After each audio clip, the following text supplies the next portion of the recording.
अखिल विश्व गायत्री यज्ञ। नमस्कार मुनि स्वागत करुच्ची तुलसी क्षेत्र न्यूज सर्विस को। तेज आस नजर पकेब आज खबर उपर।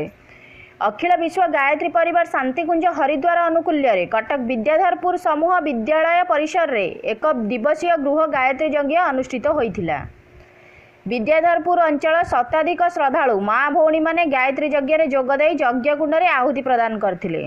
आज समग्र देश रे 2,24,000 लोकों गृह एक समय दिन 9 घंटिका ठारू 12 घंटिका मध्य यज्ञ अनुष्ठित होइछि।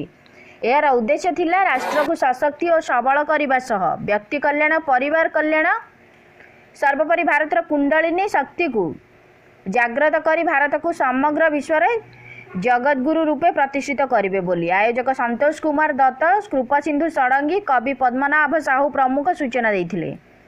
यज्ञ समस्त कामना पूरण करी सर्वश्रेष्ठ शुभकर्म अटे। विद्याधरपुर कमिटीर सभापति अनुप महाराणा भरत महाराणा प्रमुख सहयोग करथिले। भविष्यत में एभली यज्ञ करने संकल्पित होइथिला।